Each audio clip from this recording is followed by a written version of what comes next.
Uma certa possibilidade impossível de dizer o acontecimento. Por Jacques Derrida. Resumo. Uma certa possibilidade impossível de dizer o acontecimento. Texto pronunciado por Jacques Derrida durante o seminário Dire l'événement est-ce possible? Em 1º de abril de 1997, no Centro Canadense de Arquitetura. Reunido hoje no livro homônimo que reproduz 3 textos, 2 comentados por Derrida aqui, de Sossana e de Nu, e esse que agora se apresenta. Nesse texto, Derrida discute os principais temas de seu pensamento, jogando com a relação entre acontecimento e dizer, possibilidade e impossibilidade, perdão e dom, hospitalidade. Enquanto pensamento do impossível, a desconstrução acaba por tornar-se uma afirmação performativa. Palavras-chave: acontecimento, dizer, dom, perdão, hospitalidade. Uma certa possibilidade impossível de dizer o acontecimento. A primeira abertura do seminário acaba de se concluir com a palestra do acontecimento desde a noite. Obrigado. Eu os asseguro, o que vou dizer será muito mais desprovido e exposto que a bela conferência de Gad Sossana. Vou, antes de balbuciar algumas palavras, associar-me aos agradecimentos que já foram expressos e dizer a Phyllis Lambert e a todos nossos anfitriões como sou grato pela hospitalidade com a qual sou honrado. Nota de rodapé. Phyllis Lambert fundou o Centro Canadense de Arquitetura. Fim da nota de rodapé. Foi acordado entre nós muito pouca coisa, mas que, em todo caso, tentarei dizer algumas palavras após Gad Sossana, que passarei a fala a Alex Nuss e que, em seguida, a retomarei de modo um pouco mais durável. Vou tentar saudar nesse primeiro momento com palavras prometidas para dizer coisas muito simples. Convém lembrar que um acontecimento supõe a surpresa, a exposição, o inantecipável, e que nós estávamos acordados ao menos disso entre nós. São dos amigos que me cercam. Aproveito essa ocasião para dizer também que é a título de amizade que pensei dever aceitar me expor assim. De amizade não somente por esses que me cercam, mas por meus amigos do Quebec. Alguns que não encontro há muito tempo, estão aqui na sala, eu os cumprimento. Queria que esse encontro aberto, improvisado em larga medida, fosse assim inscrito sob o signo do acontecimento de amizade. O que supõe a amizade, claro, mas também a surpresa e o inantecipável. Ficou entendido que o título seria escolhido por Gad Sossana e Alexis Nuss, e que eu tentaria para melhor ou para pior expor aí não respostas, mas reflexões improvisadas. É evidente que se há acontecimento, é necessário que não seja nunca predito, programado, nem mesmo decidido. A mente de um pretexto para falar conjuntamente, talvez falar para nada dizer, falar. Dirigir-se ao outro lá onde o que se diz conta menos que o fato que se fala ao outro. A frase que constitui a questão e que faz título, dizer o acontecimento é possível, é uma questão. Ela tem a forma de uma questão. É uma questão em 5 ou 6 palavras. Há um substantivo, o acontecimento, há 2 verbos, dizer e é. Est-ce que ce? É, est-ce. Esse não é qualquer verbo, qualquer modo, e depois há um adjetivo. Possível? É possível. Minha primeira inquietude concernia a questão de saber sobre qual dessas palavras focar a insistência. Antes mesmo de me perguntar se há ou não acontecimentos indecidíveis, e durante sua bela reflexão sobre Hilke, Gad Sossana nos diz muito sobre esse tema. Logo, antes mesmo de me perguntar isso no discurso sem arte e feito sobre as primeiras palavras-vindas que define minha condição, eu me perguntava se a primeira coisa dessa frase sobre a qual era preciso focar a questão não era justamente a questão. do fato que se trata justamente da questão, da modalidade questionante dessa frase. Aqui, vou ser muito breve. Não vou abrir senão uma ou duas avenidas e me engajarei nisso apenas depois que Alex Nuss tiver falado. Há duas direções nessa frase. Dizer o acontecimento é possível?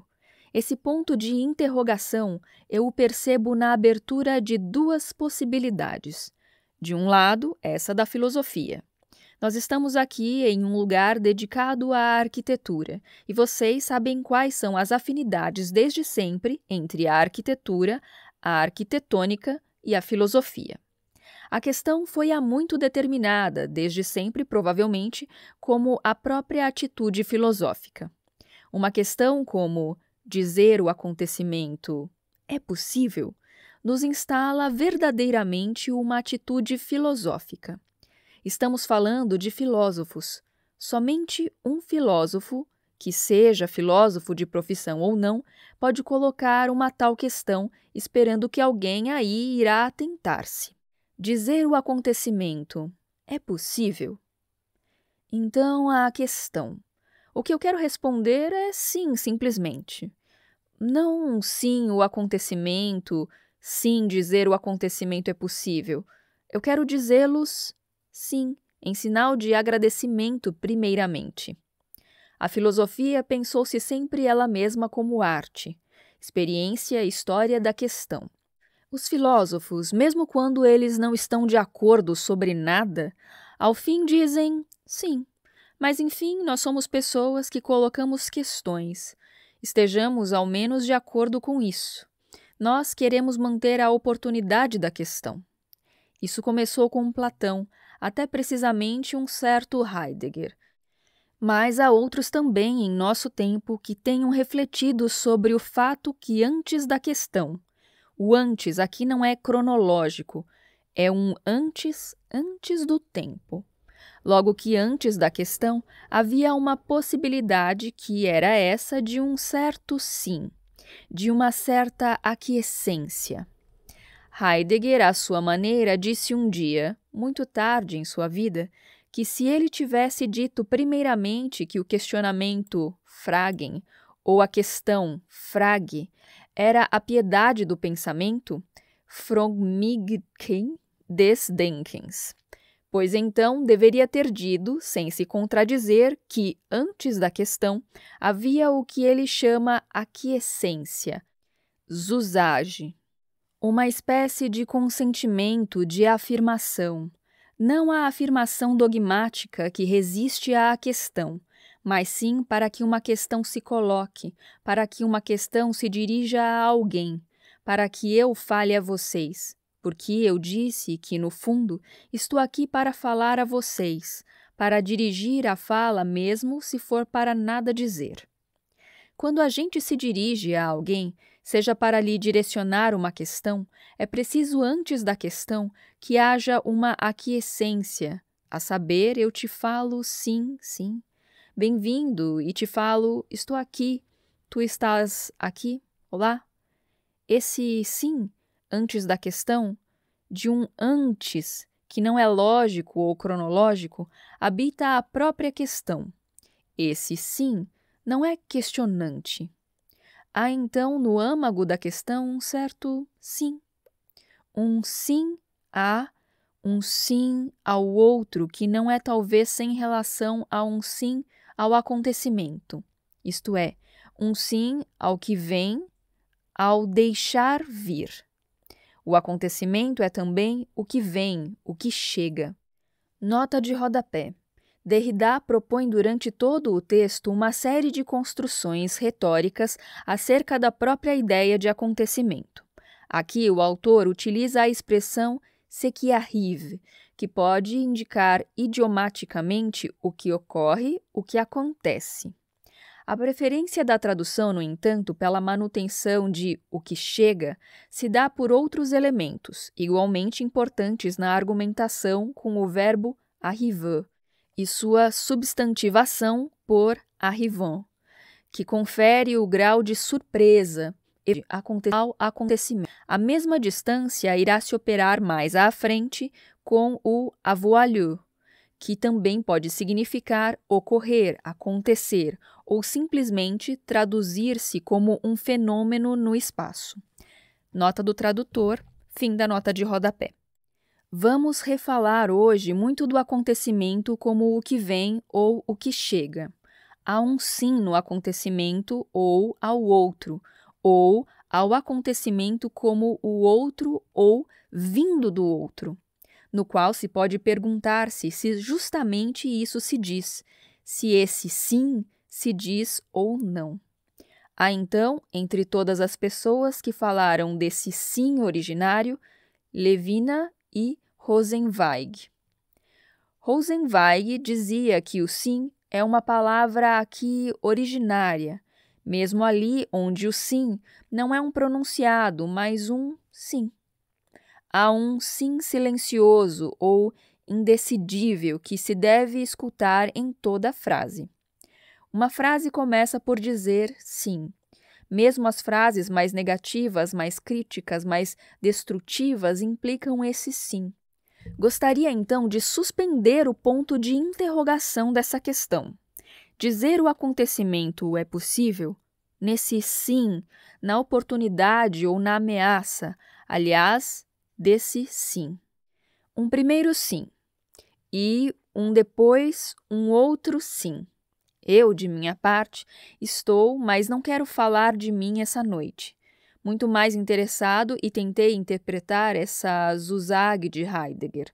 Engajei-me bastante na questão desse sim antes do não de certa forma.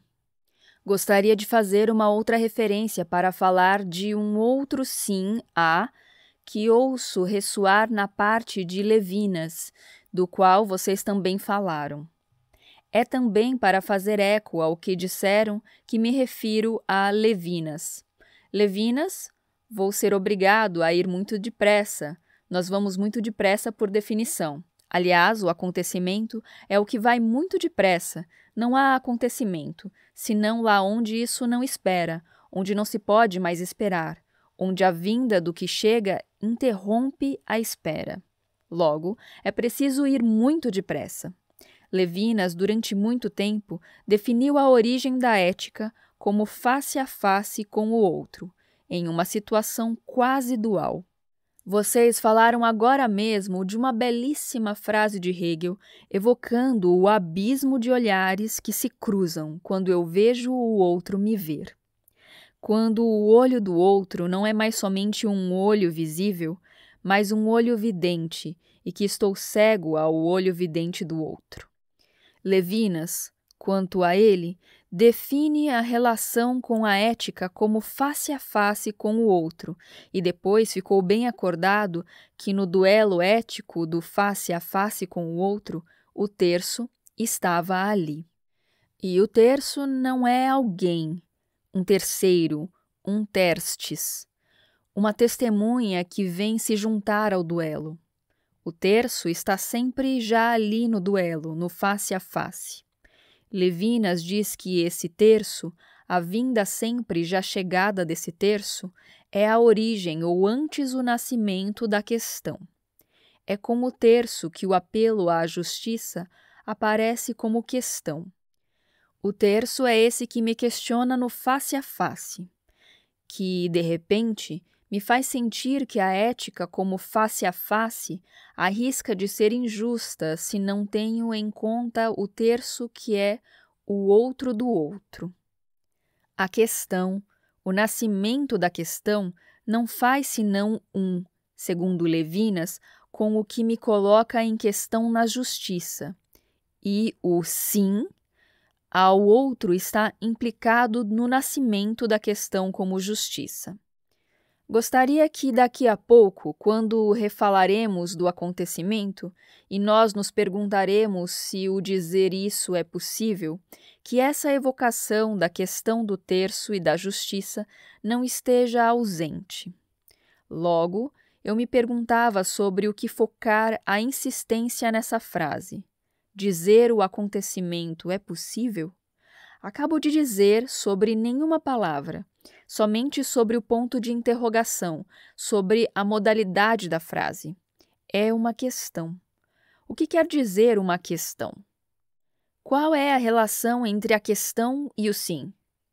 Mas se eu devo dizer algo mais, isso é não me contentar em insistir sobre o suspenso de um ponto de interrogação. É preciso que escolha uma palavra e eu disse que havia 5 ou 6 palavras. Se desprezarmos os artigos, um substantivo, 2 verbos e um adjetivo. Há sempre quando uma questão se dirige a alguém, vocês o sublinharam bem fortemente, o risco que a resposta esteja já insinuada na forma mesma da questão. Há uma violência nesse sentido da questão, uma vez que ela se impõe antecipadamente, que ela pré-impõe uma resposta possível. A justiça implica que esse a quem se coloca uma questão a devolva e pergunte ao outro: o que queres tu dizer antes de responder? Eu quero saber o que tu queres dizer. O que tua questão quer dizer?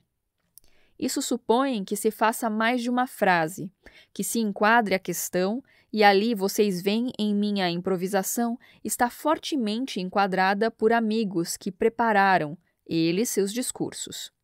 O que é que tu queres dizer? É isso, no fundo, que eu os pergunto.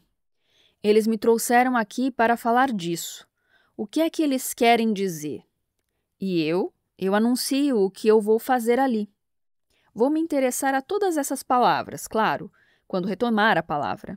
Mas escolhi, daqui a pouco retornarei, acentuar o mais insistentemente na palavra possível.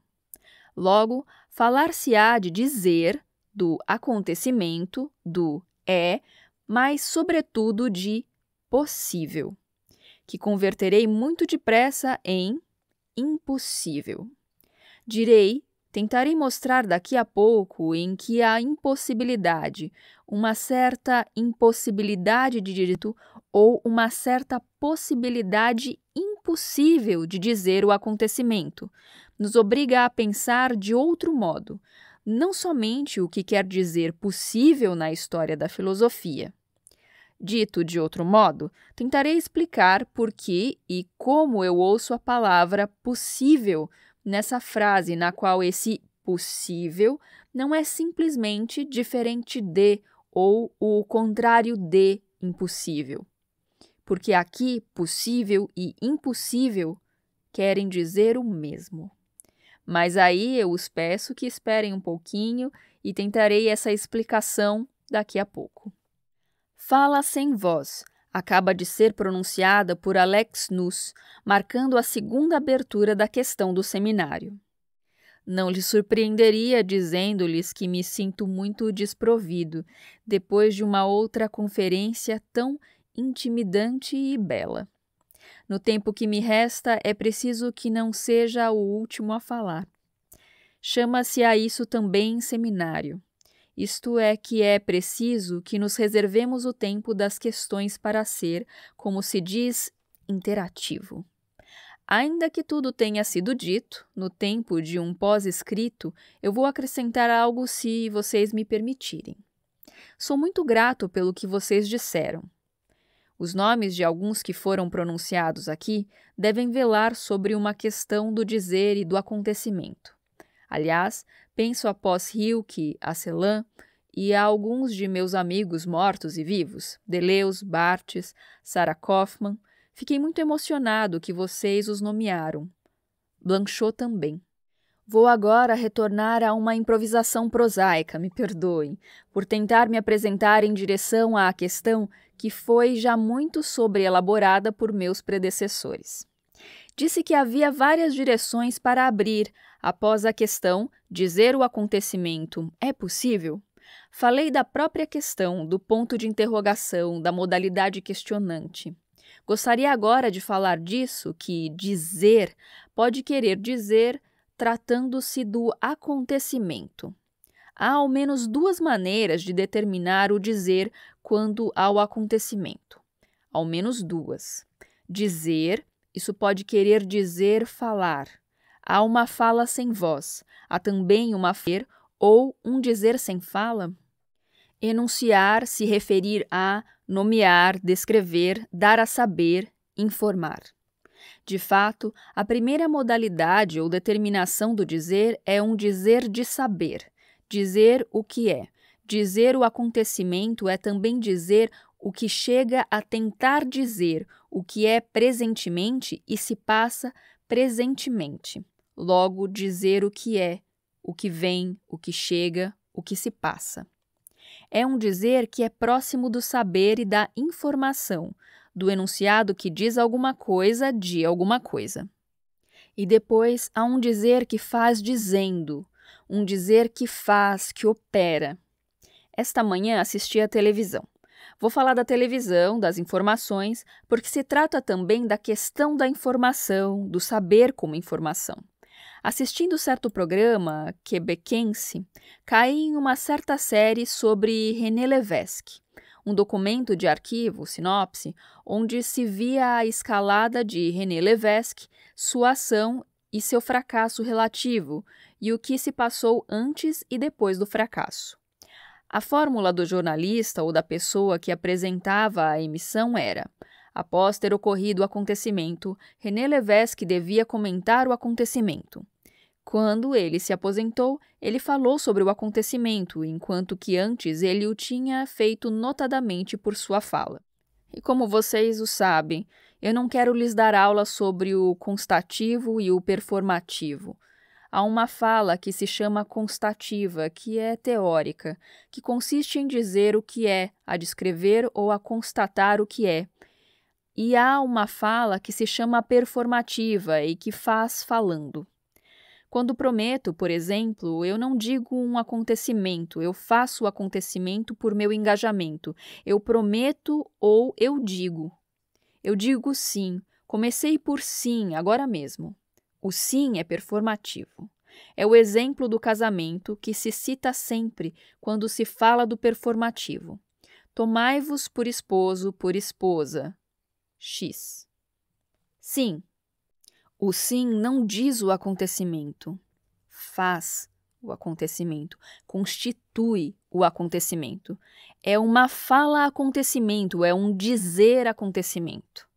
Há aí duas grandes direções clássicas, mesmo se, como é meu caso, não se subscreve até o fundo essa oposição que é agora canônica. Pode-se, em todo caso, em um primeiro momento, dar-lhe crédito por tentar colocar um ponto de ordem nas questões que nós temos que tratar.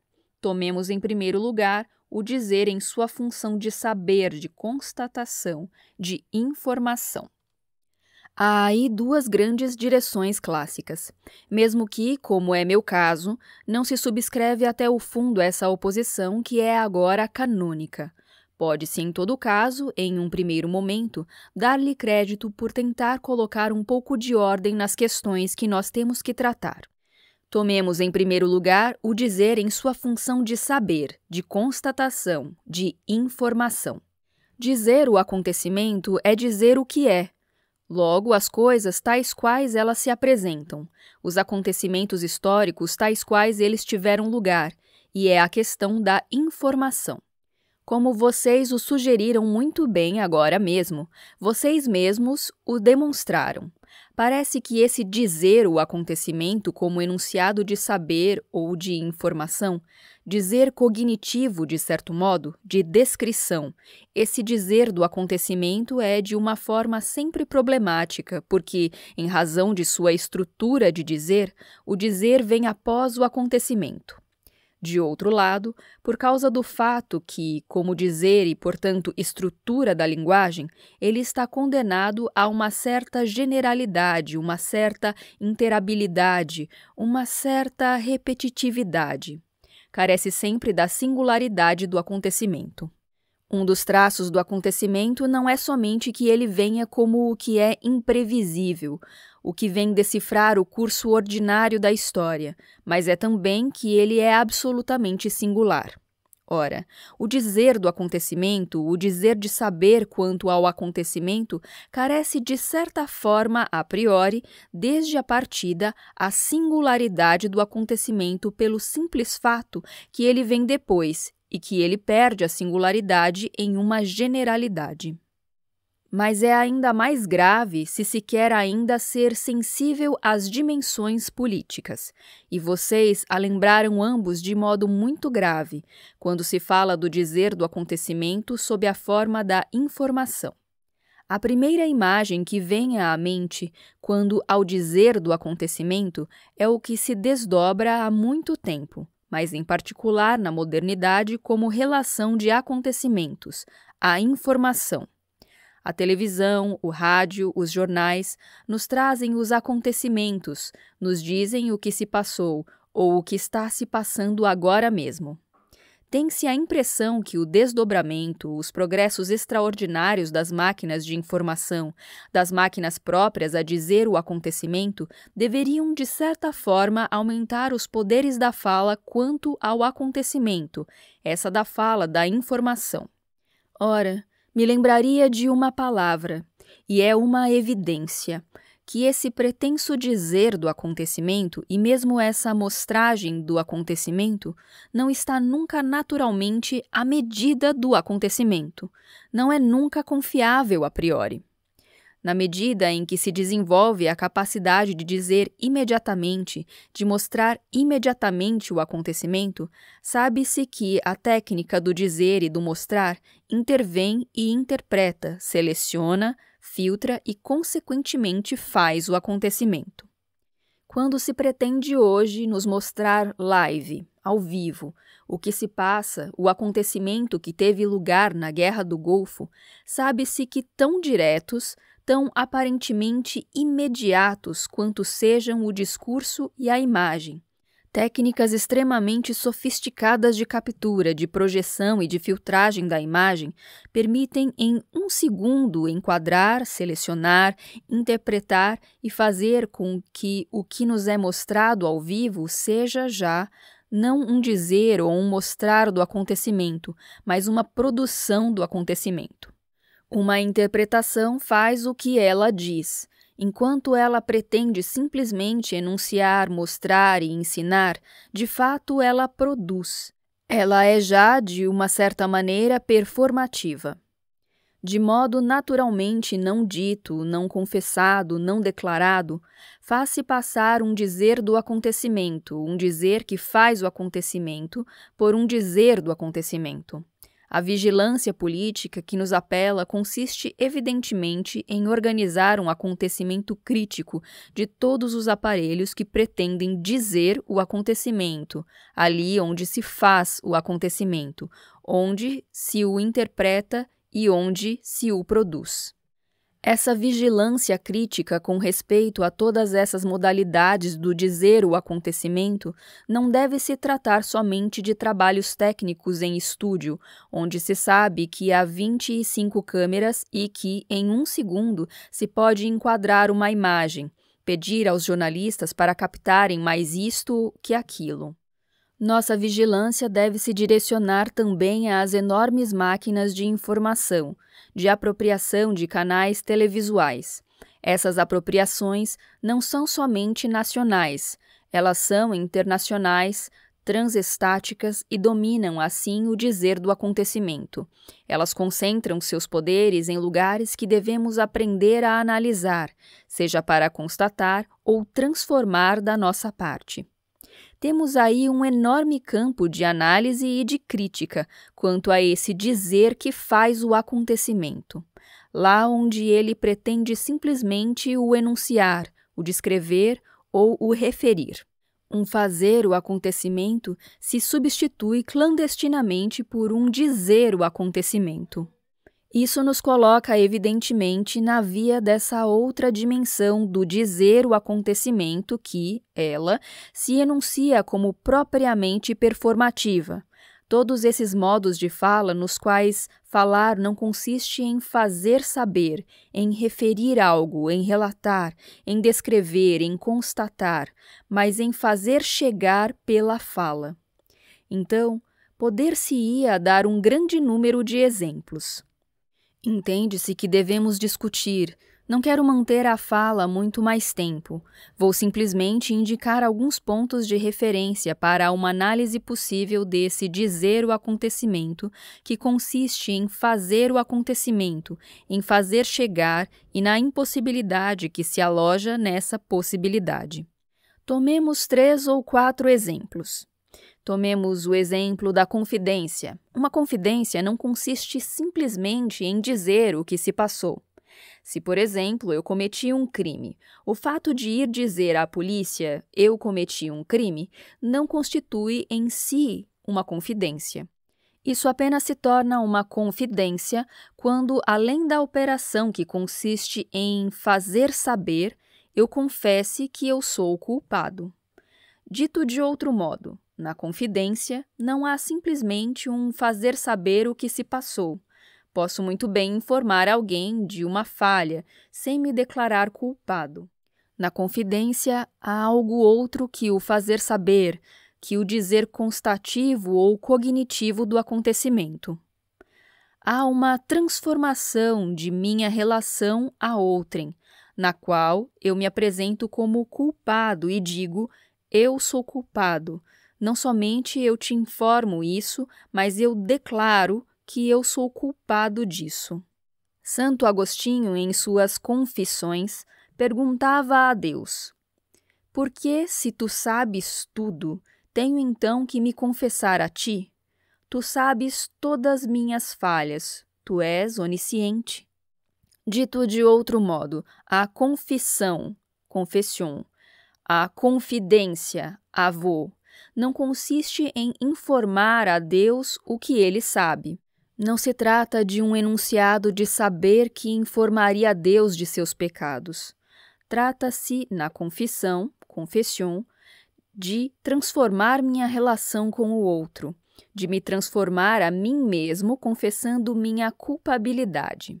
Dito de outro modo, na confidência, avô, há um dizer do acontecimento, daquilo que se passou, que produz uma transformação, que produz um outro acontecimento e que não é simplesmente um dizer de saber. Cada vez que o dizer o acontecimento transborda essa dimensão de informação, de saber, de cognição, esse dizer o acontecimento se engaja na noite. Vocês falaram muito da noite. Na noite de um não saber, de algo que não é simplesmente ignorância, mas de uma ordem que não pertence mais à ordem do saber. Um não saber, que não é uma deficiência, que não é simplesmente obscurantismo, ignorância, não ciência. É simplesmente algo que é heterogêneo ao saber. Um dizer o acontecimento, um dizer que faz o acontecimento para além do saber.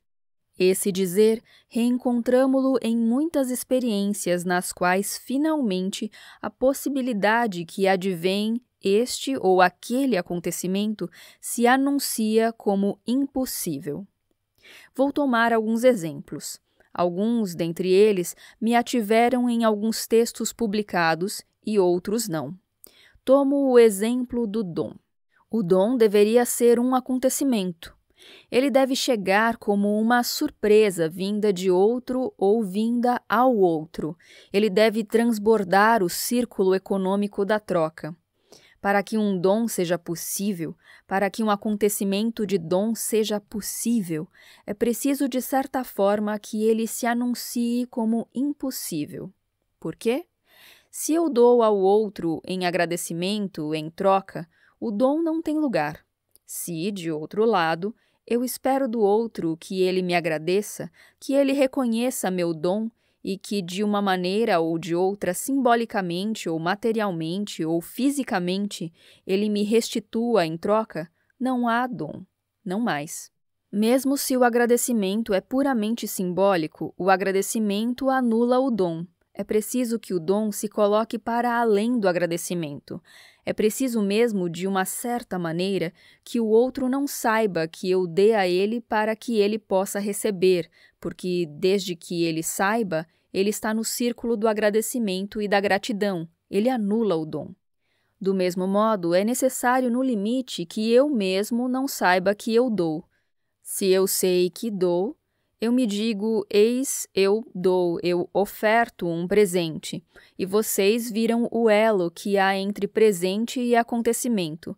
Eu oferto um presente. Se eu me apresento como doador, eu me felicito já a mim mesmo, eu me agradeço, eu me gratifico a mim mesmo do dom, e, por conseguinte, a simples consciência do dom anula o dom. Seria o suficiente que o dom se apresente como dom ao outro ou a mim mesmo, que ele se apresente como tal, seja como donatário, seja como doador, para que o dom seja imediatamente anulado. O que quer dizer, para ir muito depressa, que o dom como dom não é possível senão ali onde ele parece impossível. É preciso que o dom não pareça como tal para que ele tenha lugar. Mas nunca se saberá se ele tem lugar.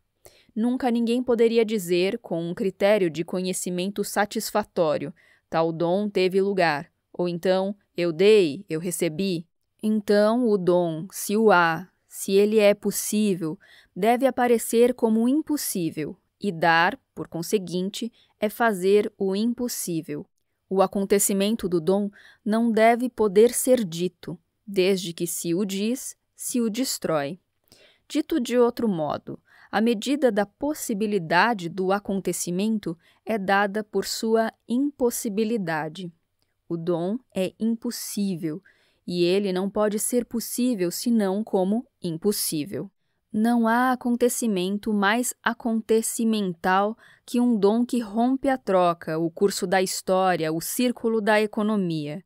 Não há possibilidade de dom que não se apresente como não se apresentando, é o próprio impossível.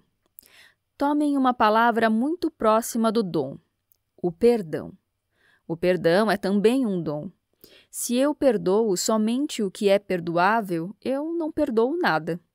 Alguém cometeu um erro, uma ofensa ou um dos crimes abomináveis que foram evocados agora mesmo, os campos, um crime sem medida foi cometido. Eu não posso perdoá-los. Se eu perdoo o que é apenas venial, isto é, desculpável, perdoável, falta leve, falta medida e mesurável, determinada ou limitada, nesse momento eu não perdoo nada. Se eu perdoo porque é perdoável, porque é fácil de perdoar, eu não perdoo. Logo, não posso perdoar, se perdoasse, senão ali onde há o imperdoável, ali onde não é possível perdoar. Dito de outro modo, o perdão, se o há, deve perdoar o que é imperdoável, do contrário, não é perdão. O perdão, se ele é possível, não pode advir senão como impossível. Mas essa impossibilidade aqui não é simplesmente negativa. Isso quer dizer que é preciso fazer o impossível. O acontecimento, se o há, consiste em fazer o impossível. Mas quando alguém faz o impossível, se alguém faz o impossível, ninguém, a começar pelo autor dessa ação, pode estar na medida de ajustar um dizer teórico, assegurando de si mesmo esse acontecimento e dizer isso teve lugar, ou o perdão teve lugar, ou perdoei.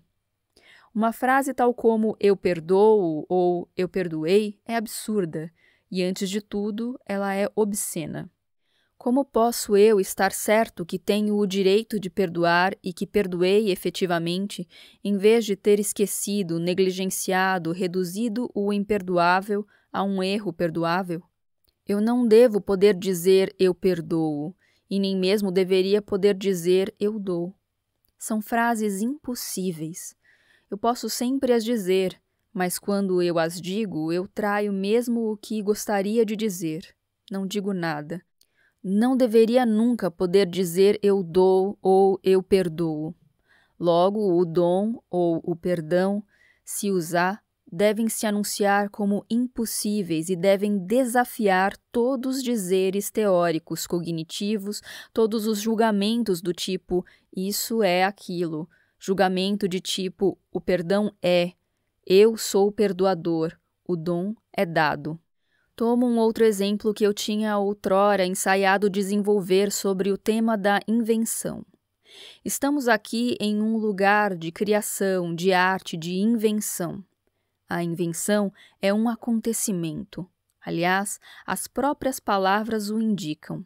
Trata-se de encontrar, de fazer vir, de fazer advir o que não estava ainda aqui.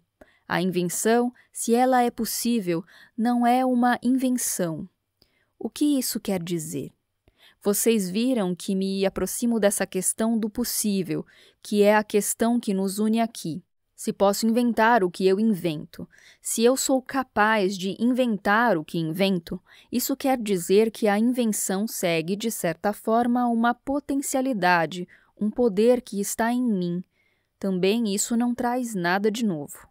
Isso não faz acontecimento. Eu sou capaz de fazer chegar isso e, por conseguinte, o acontecimento. O que chega ali. Não interrompe nada, não é uma surpresa absoluta.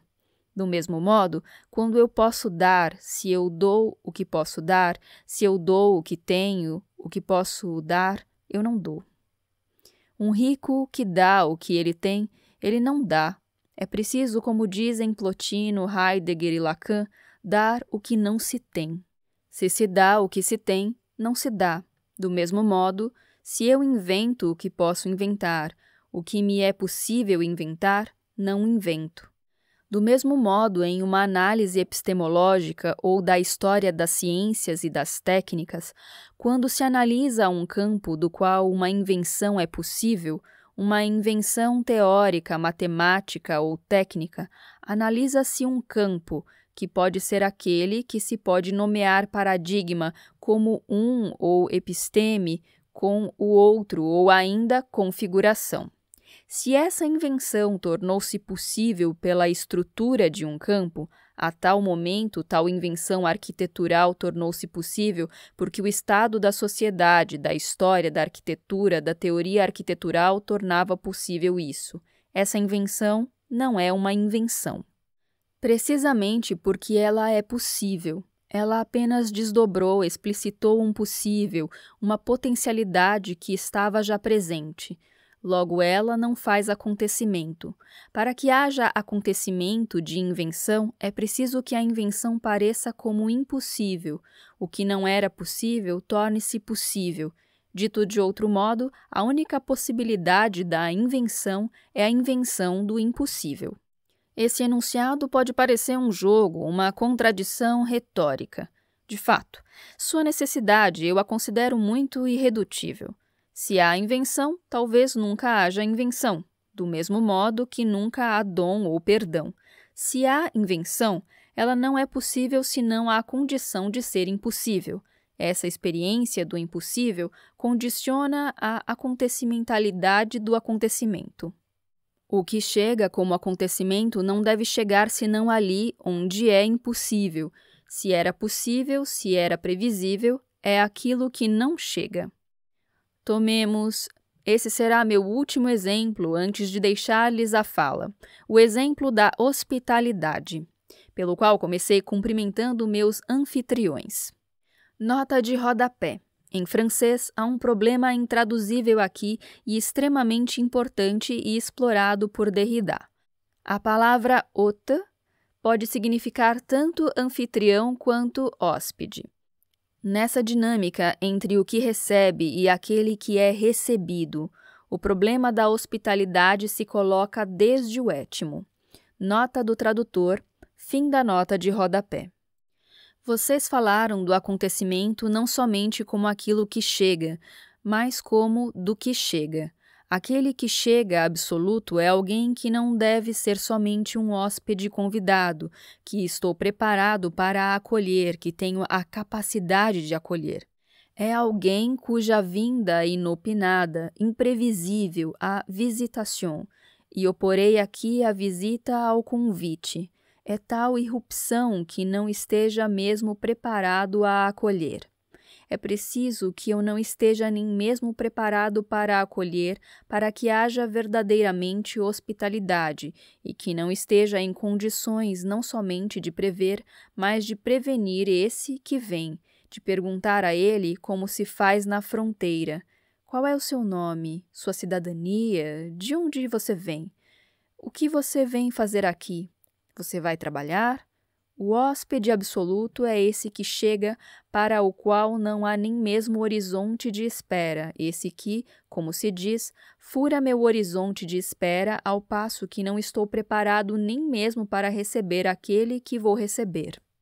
É isso a hospitalidade. A hospitalidade não consiste simplesmente em receber o que é capaz de receber. Levinas diz que algum lugar que o sujeito é um hóspede que deve acolher um infinito para além de sua capacidade de recepção. Acolher para além de sua capacidade de recepção, isso quer dizer que devo receber ou que recebo lá onde não posso receber, lá onde a vinda do outro me excede, parece maior que minha casa. Ela vai colocar a desordem em minha casa. Eu não posso prever se o outro vai se conduzir bem na minha casa, em minha cidade, em meu estado, em minha nação. O que chega, então, não fará acontecimento senão ali onde não sou capaz de o acolher, onde eu o acolho, precisamente lá onde eu não sou capaz disso. A chegada do que chega é o outro absoluto que cai sobre mim. Insisto sobre a verticalidade da coisa, porque a surpresa não pode vir que do alto. É por isso, quando Levina ou Blanchot falam de muito alto, isso não é simplesmente uma linguagem religiosa. Isso quer dizer que o acontecimento, enquanto surpresa absoluta, deve cair em seu colo. Por quê? Porque se ele não me cai no colo, isso quer dizer que eu o vejo vir, que há um horizonte de espera. Na horizontal, eu o vejo vir, eu o prevejo, eu o predigo, e o acontecimento é o que pode ser dito, mas nunca predito. Um acontecimento predito não é um acontecimento. Isso me cai no colo porque eu não o vejo vir. O acontecimento, como o que chega, é o que verticalmente me cai no colo, sem que eu possa vê-lo vir. O acontecimento não pode me aparecer antes de chegar, senão como impossível. Isso não quer dizer que isso não chega, que não o há. Isso quer dizer que não posso dizê-lo em um modo teórico, que não posso nem mesmo o predizer. Tudo isso, que concerne à invenção, a chegada, o acontecimento, pode deixar pensar que o dizer permanece ou deve permanecer desarmado, absolutamente desarmado, por essa impossibilidade mesma, desamparada diante da vinda sempre única, excepcional e imprevisível do outro, do acontecimento como o outro. Eu devo ficar absolutamente desarmado. E, no entanto, esse desarmamento, essa vulnerabilidade, essa exposição não são nunca puros ou absolutos. Eu dizia agora mesmo que o dizer do acontecimento supunha uma forma de inevitável neutralização do acontecimento pela interabilidade, que o dizer traz sempre em si a possibilidade de redizer. Pode-se compreender uma palavra unicamente porque ela pode ser repetida. Desde que eu fale, me sirvo de palavras repetíveis e a unicidade se desestabiliza nessa interabilidade. Da mesma forma, o acontecimento não pode aparecer como tal, quando ele aparece, se não estando já em sua própria unicidade repetível. É essa ideia, muito difícil de pensar, da unicidade enquanto sendo imediatamente interável, da singularidade enquanto sendo imediatamente, como diria Levinas, engajada na substituição. A substituição não é simplesmente o realojamento de um único substituível. A substituição substitui o insubstituível. Nota de rodapé. No original, la substitution n'est pas simplement le remplacement d'un unique remplaçable. La substitution remplace l'irreplaçable. Esse período apresenta mais um dos volteios derridianos quanto ao uso de palavras fora da lógica da sinonímia. A relação criada entre substitution e remplacement e seus derivados é notória quando se pensa o conceito e sua localidade. No fundo, a dificuldade encontrada para se traduzir substituição também se realoca em um dilema filosófico. Nota do tradutor, Fim da nota de rodapé. Que existia imediatamente desde a primeira manhã do dizer ou o primeiro surgimento do acontecimento, inteirabilidade e retorno da unicidade absoluta na singularidade absoluta. Isso faz que a vinda do que chega ou a vinda do acontecimento inaugural não possa ser acolhida senão como retorno, reaparecência, aparição espectral. É aqui, se tivéssemos tempo para tal, mas eu poderia retornar a isso na discussão, que tentaria afinar esse motivo da reaparecência, que faz eco a esse que foi já dito no encalço de Rilke, de Celan e de Primo Levi. Afinar, então, o que digo aqui a propósito da reaparecência, da espectralidade, a essa experiência da impossibilidade que assombra o possível. Mesmo quando algo chega como possível, quando um acontecimento chega como possível, o fato de que isso terá sido impossível, de que a invenção possível terá sido impossível, essa impossibilidade continua a assombrar a possibilidade. Minha relação com o acontecimento é uma relação tal que, na experiência que tenho do acontecimento, o fato de que o acontecimento terá sido impossível em sua estrutura, isso continua a assombrar a possibilidade. Isso permanece impossível, isso talvez teve lugar, mas isso permanece impossível. Se eu perdoei sem o saber, sem o dizer, sobretudo sem o dizer ao outro, se perdoei, é preciso que o perdão permaneça impossível, permaneça o perdão do imperdoável. Se quando eu perdoo o erro, a ferida, a lesão, a ofensa tornam-se perdoáveis, porque eu perdoei, então se acabou, não há mais perdão. É preciso que o imperdoável permaneça imperdoável no perdão, que a impossibilidade do perdão continue a assombrar o perdão, que a impossibilidade do dom continue a assombrar o dom. Esse assombro é a estrutura espectral dessa experiência do acontecimento. Ele é absolutamente essencial. Acontece que dou seminários sobre a hospitalidade há 2 anos em Paris. Estudamos notadamente do ponto de vista antropológico tais ritos de hospitalidades das antigas populações do México, quando na chegada do outro, do hóspede, as mulheres deviam chorar. Habitualmente, nos ritos de hospitalidade, quando se recebe alguém, se sorri. Deve-se sorrir, um riso ou um sorriso devem ser habilidosos. Não se recebe alguém de modo hospitaleiro com uma cara hostil ou fechada. Deve-se sorrir. Lá as mulheres deviam chorar na chegada dos hóspedes. Nesse caso, trata-se do francês, são relatos de viagem de Jean Delery. Nota de rodapé. Conforme nota 3 acima, nota do tradutor. É o rodapé que fala sobre anfitrião e hóspede. Fim da nota de rodapé. Como interpretar essas lágrimas? Disse que as mulheres considerariam aqueles que chegam como aparições, os mortos retornavam. Era preciso saudá-los como aparições com lágrimas de luto. Entre a hospitalidade e o luto há certa afinidade. Esse que vem, mesmo se o acolho além de minha capacidade de recepção, eu devo saudá-lo, saudar sua vinda. E o que vale para aquele que chega vale para o acontecimento, como uma reaparição. Isso não quer dizer que isso não é novo. É novo, a vinda é absolutamente nova, mas a novidade dessa vinda implica nela mesma a reaparecência.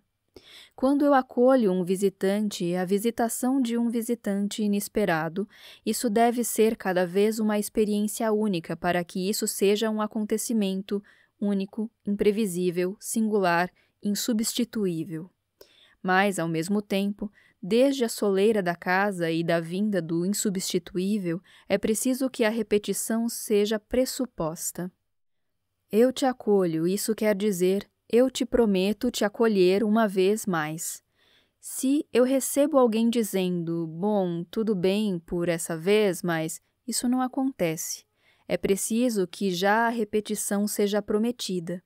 Do mesmo modo que no sim, quando eu digo sim a alguém, é preciso que a repetição do sim esteja imediatamente implicada. Quando eu me caso, eu digo sim para retomar o exemplo do performativo, mas é preciso que no sim, singular, único, primeiro, esteja implicado imediatamente que eu esteja preparado a confirmar o sim, não somente uma segunda vez, mas amanhã, depois de amanhã e até o fim da vida. É preciso que a repetição do sim esteja implicada desde o primeiro sim. Da mesma maneira, na singularidade do acontecimento, é preciso que a repetição esteja já em prática e que, com a repetição, o apagamento da primeira ocorrência esteja já engajada. Daí o luto, o póstumo, a perda que selam o primeiro instante do acontecimento como originário. O luto está aí. As lágrimas não podem não se misturar ao sorriso de hospitalidade. A morte é habilidosa de certa maneira. Para terminar, antes de deixar-lhes a fala, eu diria que essa reflexão sobre o possível e impossível, dizer o acontecimento é possível, o fato de que seja preciso responder por vezes sim e não, possível, impossível, possível como impossível, deveria nos engajar a pensar todo esse valor de possibilidade que marca nossa tradição filosófica ocidental. A história da filosofia é a história de uma reflexão em torno do que quer dizer possível, do que quer dizer ser e ser possível. Essa grande tradição da dinamis da potencialidade de Aristóteles a Bergson, essa reflexão em filosofia transcendental sobre as condições de possibilidade se encontra afetada pela experiência do acontecimento enquanto ela incomoda a distinção entre o possível e o impossível, a oposição entre o possível e o impossível. É preciso falar aqui do acontecimento impossível, um impossível que não é somente impossível, que não é somente o contrário do possível, que é também a condição ou a chance do possível. Um impossível que é a própria experiência do possível. Para isso é preciso transformar o pensamento, ou a experiência, ou o dizer da experiência do possível ou do impossível. Creio que não é simplesmente uma tarefa de especulação para filósofos profissionais.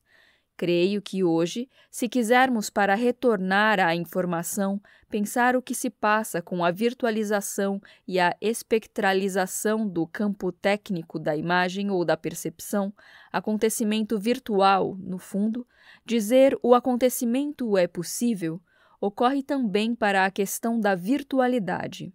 O que é um acontecimento virtual?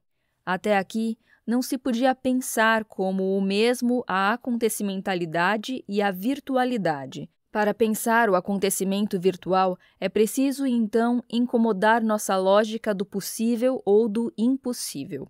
É nessa direção que teria tentado, se tivéssemos tempo, ajustar o que sugeri agora mesmo sobre uma crítica política da informação, do dizer o acontecimento segundo a informação, ou segundo, aliás, a ciência, a tecnociência e o que nós acabamos de dizer da virtualidade do possível impossível. Questão. Uma questão vinda da sala a propósito da frase que segue a Bachelard. Querer é querer o que não se pode. Acho a formulação muito bela e muito correta. É talvez a direção na qual gostaria de me engajar. Não posso reconstituir o contexto de Bachelard. Se tivesse que interpretar ou discutir, talvez de forma injusta essa frase, em todo caso, se quisesse me apropriar dela, trocaria algo ali. Porque eu diria que, justamente, o que não posso, logo o impossível, o que transborda minha capacidade, meu poder, é precisamente o que não posso querer, a menos que se transforme o pensamento tradicional da vontade. Estou aqui neste momento no qual a experiência do acontecimento derrota minha vontade. Se quero, o que posso querer, vontade de potência, O que quero ou posso querer está na medida de minha decisão. Sou tentado ao contrário por um pensamento da decisão. No fundo, não pronunciei a palavra decisão, mas é a essa que pensava na verdade, como algo que transformaria também a lógica da decisão. Em geral, do mesmo modo que se diz muito facilmente eu dou, eu perdoo, disse facilmente eu decido, ou ainda eu assumo a responsabilidade, eu sou responsável. Essas frases me parecem tanto umas quanto as outras inadmissíveis. Dizer eu decido, dizer vocês sabem que eu decido, eu sei que eu decido. Isso quer dizer que sou capaz e mestre de minha decisão e que tenho um critério que me permite dizer que sou eu quem decido.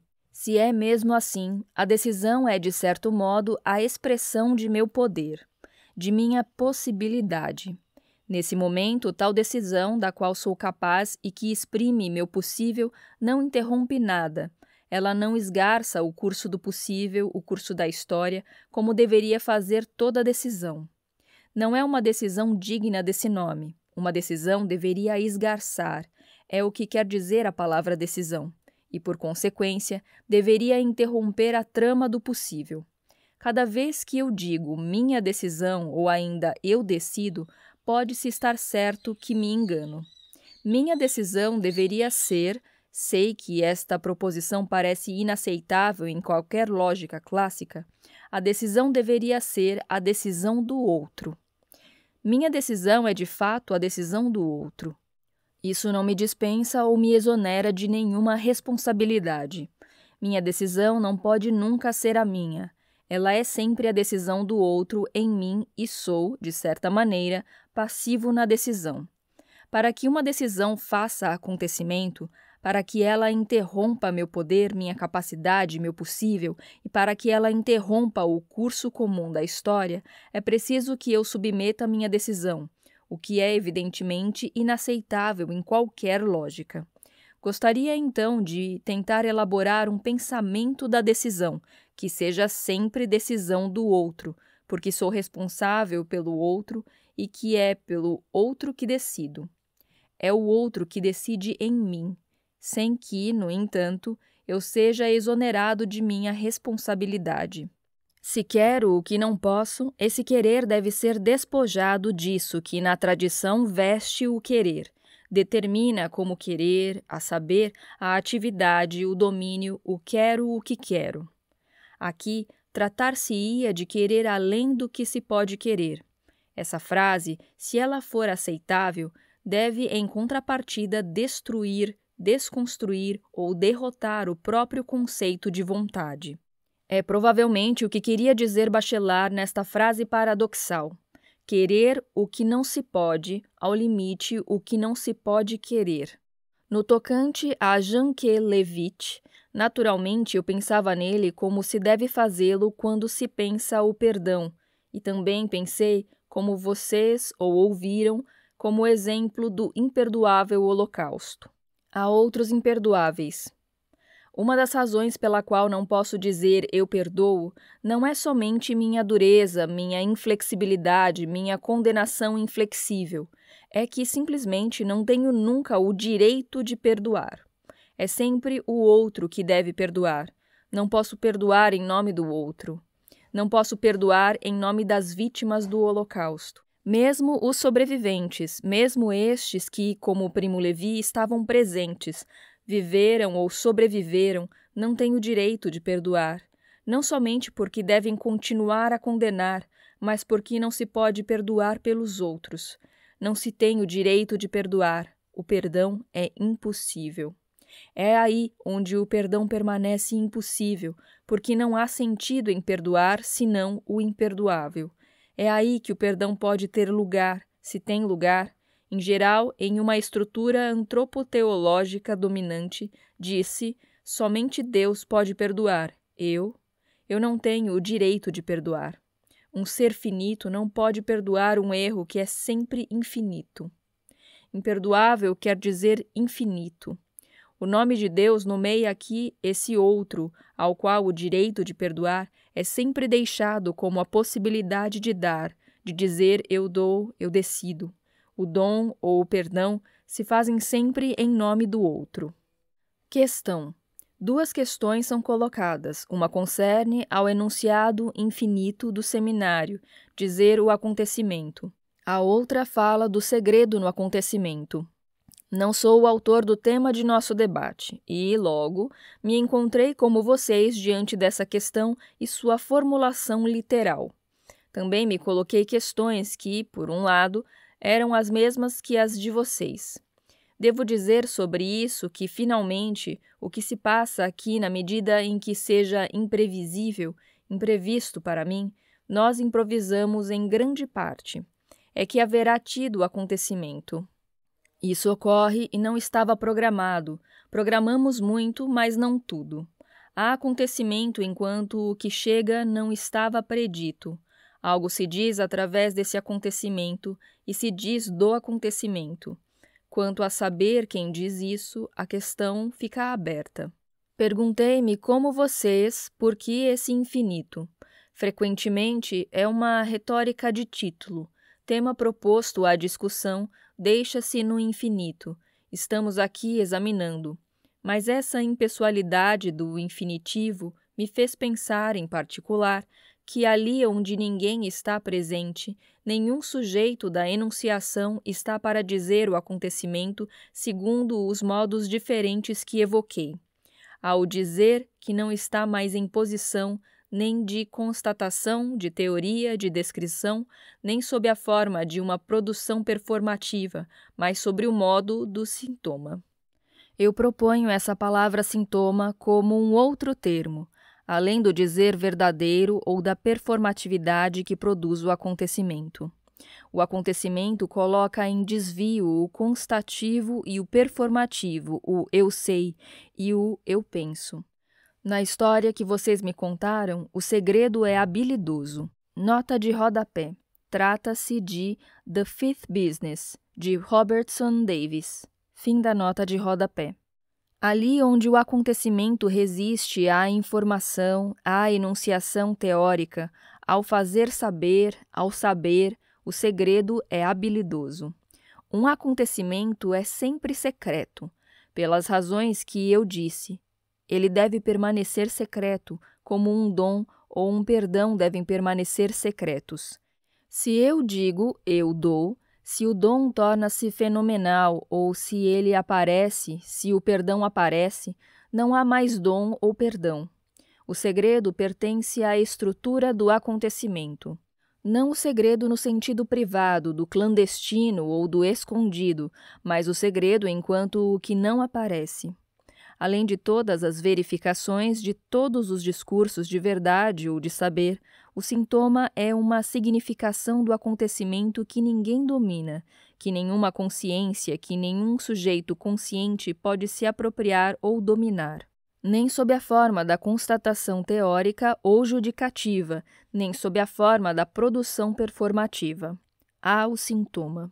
Por exemplo, nisso que se passa aqui, nós somos bastante numerosos. Cada um interpreta, prevê, antecipa, é sobrecarregado, surpreso face ao que se pode chamar de acontecimentos. Além da significação que cada um de nós pode ler aí e mesmo enunciar, há um sintoma. Mesmo o efeito de verdade, ou a pesquisa da verdade, é da ordem do sintoma. A propósito desses sintomas, pode haver análises. Vocês falaram de saberes diferenciados. Pode-se também evocar a identificação de posições de enunciação de sujeitos, de pulsões libidinais, de estratégias de poder. Além de tudo isso, há a sintomatologia, a significação que nenhum teorema pode esgotar. Colocaria em forma essa noção de sintoma que gostaria de subtrair de seu código clínico ou psicanalítico, como o que disse mais cedo acerca da verticalidade. Um sintoma é o que cai. O que nos cai no colo. O que nos cai no colo verticalmente é o que faz sintoma. Há em todo o acontecimento segredo e sintomatologia. Creio que Deleuze fala também do sintoma nesse sentido. O discurso que se afina a esse valor de acontecimentalidade do qual nós falamos é sempre um discurso sintomático ou sintomatológico, que deve ser um discurso sobre o único, sobre o caso, sobre a exceção. Um acontecimento é sempre excepcional. É uma definição possível do acontecimento. Um acontecimento deve ser excepcional sem regra. Desde que há regras, normas e, por conseguinte, critérios para avaliar isso ou aquilo, o que chega ou não chega, não há acontecimento. O acontecimento deve ser excepcional, e essa singularidade da exceção sem regra não pode dar lugar senão a sintomas. Isso supõe não que se renuncie a saber ou a filosofar. O saber filosófico aceita essa aporia prometedora que não é simplesmente negativa ou paralisante. Essa aporia prometedora torna a forma do possível impossível, ou do que Nietzsche chamava o talvez. Tal texto de Nietzsche diz que o que é esperado dos filósofos por vir é um pensamento do talvez, ao qual todos os filósofos clássicos resistiram. Um talvez que não é simplesmente uma modalidade empírica. Há textos terríveis de Hegel sobre o talvez, sobre esses que pensam o talvez e que seriam empíricos. Nietzsche tenta pensar uma modalidade do talvez que não seja simplesmente empírica. O que eu disse do possível e impossível é o talvez. O dom, o há talvez, se o há não se deve poder falar dele, não se deve estar certo dele. O perdão, talvez. O acontecimento, talvez. Dito de outro modo, essa categoria do talvez entre possível e impossível pertence à mesma configuração que aquele do sintoma ou do segredo. O que é difícil é ajustar um discurso consequente, teórico a essas modalidades que parecem ser tanto quanto desafios ao saber e à teoria. O sintoma, o talvez, o possível e impossível, o único como substituível, a singularidade como repetível, tudo isso se parece com contradições não dialetizáveis. A dificuldade é ajustar um discurso que não seja simplesmente impressionista ou sem rigor. Há estruturas que são tão desafiantes para a lógica clássica. Respondi a sua questão, talvez? Questão. A questão pede um esclarecimento sobre o elo entre a promessa e o acontecimento. Fiz uma breve alusão à promessa. A promessa é o exemplo privilegiado de todos os discursos sobre o performativo na teoria dos speech acts. Quando eu digo eu prometo, não descrevo outra coisa, não digo nada. Eu faço algo, é um acontecimento. A promessa é um acontecimento. O eu prometo produz o acontecimento e não se refere a nenhum acontecimento pré-existente. O eu prometo é um dizer que não diz nenhum acontecimento pré-existente e que produz o acontecimento. Os teóricos dos speech acts tomam o exemplo da promessa como um exemplo de performativo, entre outros. Eu estaria tentado a dizer que toda frase, todo performativo implica uma promessa, que a promessa não é um performativo, entre outros. Desde que me dirijo ao outro, que eu lhe digo eu te falo, estou já na ordem da promessa. Eu te falo, isso quer dizer eu prometo continuar, de ir até o fim da frase. Eu prometo te dizer a verdade mesmo que eu minta. E para mentir é preciso, aliás, prometer dizer a verdade. A promessa é o elemento mesmo da linguagem. Dizer o acontecimento aqui, isso seria não dizer um objeto que seria o acontecimento, mas dizer um acontecimento que o dizer produz. Os teóricos sérios dos speech acts consideram que uma promessa deve sempre prometer algo bom. Não se promete o mal. Prometer o mal é ameaçar, não prometer. Não se diz a alguém eu prometo te matar. Diz-se a alguém eu prometo te dar, estar na reunião, ser fiel, ser teu marido ou tua mulher. A promessa implica sempre a promessa do bem, uma promessa benéfica, benevolente. Se fingisse prometer o mal, isso seria uma ameaça disfarçada de promessa. Quando uma mãe diz a seu filho, se você fizer isso, eu prometo uma palmada, isso não é uma promessa, é uma ameaça. É a teoria clássica dos Speech Acts. A promessa não é uma ameaça. O que eu ousaria afirmar é que uma promessa deve sempre poder ser assombrada pela ameaça, por seu tornar-se ameaça, sem o que ela não é uma promessa. Se eu estou certo que o que eu prometo é uma boa coisa, que o bom não pode se transformar em mal, que o presente prometido não pode se transformar em veneno, segundo a velha lógica, a inversão do gift, do dom em veneno, do presente benéfico em presente maléfico, se estivesse certo que a promessa seria boa e não poderia se inverter em mal, isso não seria uma promessa. Uma promessa deve ser ameaçada pela possibilidade de ser traída, de se trair ela mesma, conscientemente ou inconscientemente. Se não há a possibilidade de se perverter, se o bom não é pervertível, ele não é bom. Uma promessa, para ser possível, deve ser assombrada ou ameaçada pela possibilidade de ser traída, de ser má. Os teóricos dos Speech Acts são pessoas sérias. Eles dirão que, se eu prometo estar na reunião, if I don't mean it, se eu minto, se eu sei já que não estarei na reunião, que eu não farei todo o meu possível para estar na reunião, isso não é uma promessa. Uma promessa deve ser séria, responder a uma intenção séria. Ao menos quando eu digo eu estarei amanhã na reunião, sobre uma forma de promessa, não sobre uma forma de previsão. Há, com efeito, duas maneiras de dizer amanhã eu estarei na reunião. Uma maneira de previsão, amanhã pela manhã tomarei meu café de manhã. Mas se digo amanhã estarei lá com vocês para tomar meu café da manhã, é outra coisa.